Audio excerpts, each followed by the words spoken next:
Welcome back. Touch less, heal more. Smarter graft handling. Bone graft failure often starts with biocontamination from poor handling. Touch less, close the chain, keep it wet. I'll show you a step-by-step workflow to cut bioburden and protect outcomes with citable data.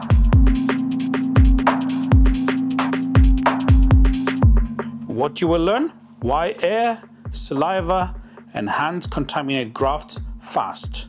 A closed chain transfer you can use tomorrow, and when and how to decontaminate and when to discard.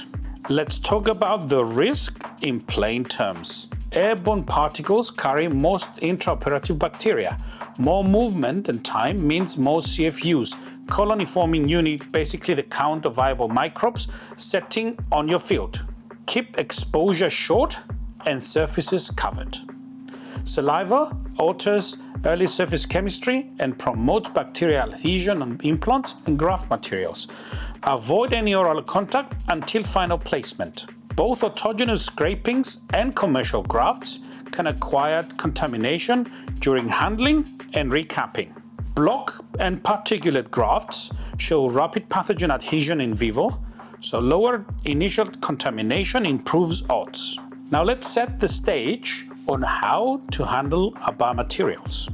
I always suggest preoperatively 0.12% chlorhexidine rinses for 30 to 60 seconds and standard antibiotic prophylaxis per the guidelines. Some people even suggest the use of rubber dam where feasible. Room discipline is also important. We have to minimize staff trafficking. We have to use the right PPE and keep topking to the minimum. We have to keep graft containers covered and use high volume evacuation where possible. Ideally, a dedicated sterile mini table should be set for graft only. A sterile lidded dish with saline for hydration if saline is the way you're preparing your graft, or proper handling of your PRF if that is what you use. If you're using blood from the surgical field, make sure that while you harvest it, you avoid saliva, teeth, and soft tissue. Now let's have a look at the closed chain transfer workflow. Our goal is zero finger contact, minimal air time, and continuous cover. Uncap vial onto a sterile field. Immediately decant required volume into a lidded sterile dish with saline or whatever you use if it's PRF that you're using. Cap everything that is not in use. Hydrate or use your PRF to reduce static, dusting, and air drift. Keep covered between passes. Use a bone carrier or a syringe as the only transfer instrument. Do not use instruments that were already used for the surgery. Ideally, no gauze scooping and no glove contact. Move directly from the dish to site. Reduce air time to seconds and ask your assistant to keep holding the lid ready. Pack with dedicated pluggers only and avoid mixing tools with non-sterile tasks. Now, let's have a look at some special cases. What about autogenous shavings? We have to assume that these are contaminated, and if you use them, collect with stringent aspiration and chlorhexidine rinse protocol prior to surgery, or decontaminate per evidence. What about PRF when added to the graft? It improves handling, but still follow closed chain rules. PRF does not sterilize contaminated grafts.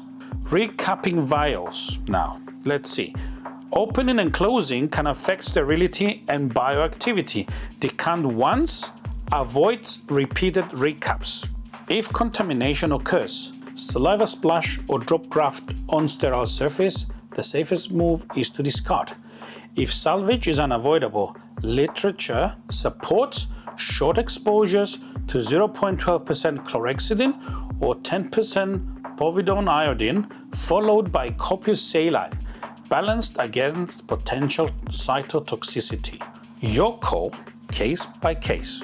For autogenous particles, clindamycin or chlorhexidine rinses have shown decontamination effects in vitro and clinical samples, but none achieve 100% certainty, so you have to disclose the risk. Let's have a look at a fast checklist now. Cover everything. Move fast. Fingers never touch graft particles. One instrument pathway, vial, dish, site. Keep it wet and limit airtime. Discard if in doubt and document.